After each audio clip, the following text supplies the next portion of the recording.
What's up guys, it's me, I'm back, and it is a little echo in here. Whoopsies. We are going to be, I'm the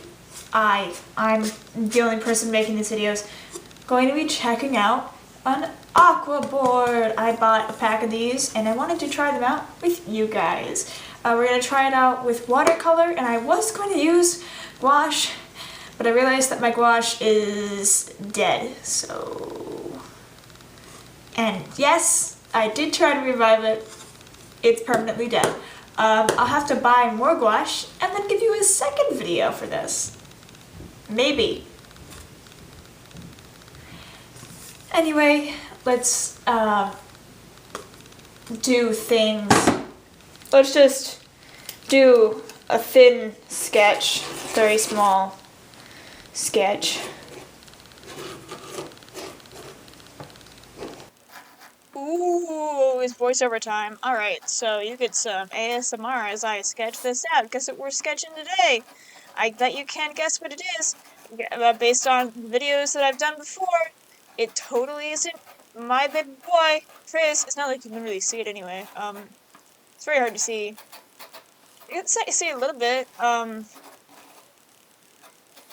camera's not big enough. Oh, also, if you're wondering why my fingers are black, it's hair dye. It's hair dye, I promise. I didn't kill anybody. It's hair dye. It's hair dye. And there we go. It's Chris. Who else would it be? I don't know. Oh, can you even see that? It's so thin. It's so light you can't even see it. It's probably because of the light. That's worse. It's fine. You don't need to see it.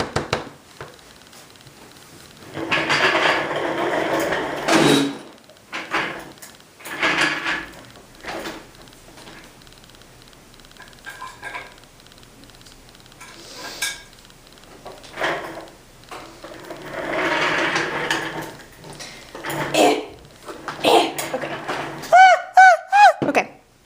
We're here.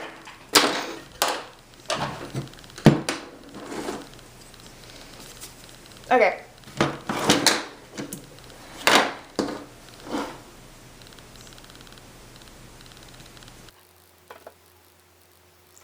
And now it's painting time. I'm just going in with a bunch of blues and a bright red for his jacket to start out with. For his jacket.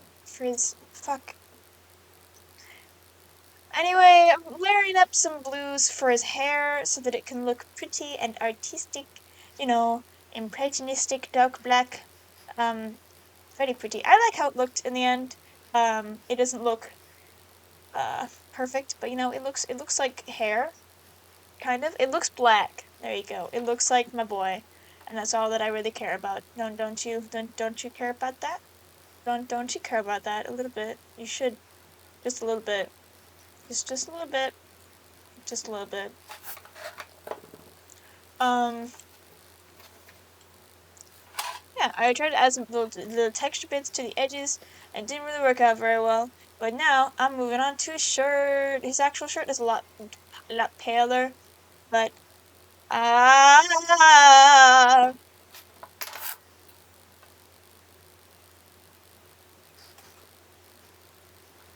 anyway, I'm blending out all those little splotches I added so that I can add some darker, more blue, and then I'm adding in some darker so that I can bring back in some of those lines and barriers and some nice shading. It is a bit darker than it should be within like the actual lore of the comic, but it's there. Overall, the paint soaked into it quite well for the first few coats, but then when it got to the third or fourth coat, it started to leave some residue on the top. And it also happened when I switched from the koi watercolors to my other watercolors, the ones that are already in the little dish.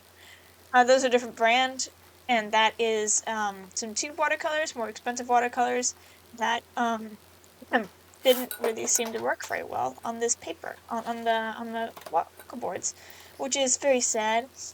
Or maybe it is that is the opposite, and that the those work better. But honestly, I think it is because most of the very tough texture of the Aquaboard doesn't really mix too well with some of the more expensive watercolors that are probably meant to be used more on smooth paper. But I don't really know. I'm not an expert on watercolors. I'm just telling you how I felt to work on this, and I'll talk more about that right now. Now.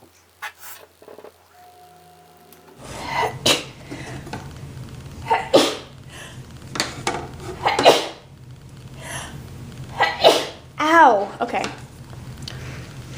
So this is the finished product so far. There is absolutely no buckling because there's nothing for it to buckle onto. It is completely flat. It is perfect. This is fantastic. It is actually soaking into it quite well as well. It's not sitting on top, and it's drying pretty fast. You know, all in all, I think this is very, very good quality. This is very nice, and it is certainly very good to use with watercolor, and it felt very good to use. We're going to try and line art this. Now, I'll talk about it a little bit in a second, but while we're actually doing it, it was kind of strange to work on. As I said before, some of the paint left a little bit of a residue on top, and that residue interfered with me doing any sort of line art on top.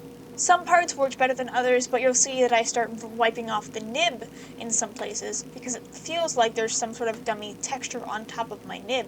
But it doesn't feel like there's actually anything on nib. It's just that whatever on the board is taking too much.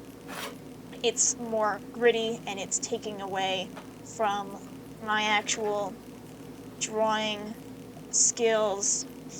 Yeah, but I managed to get most of the details down. But once I get down towards the bottom, it sort of starts to get a lot harder to work with. It's almost as if there is a lot more of that weird texture that I was talking about on the outside, but not on the small little square on the inside of it. So the closer you get to the middle of the Aquaboard, the more smoother it is, and the farther you get out, the more gummy the texture is, and the more weird it is to work on, and doesn't really seem to like the pen. But maybe this is so that the watercolor doesn't slide off the edges. I don't know.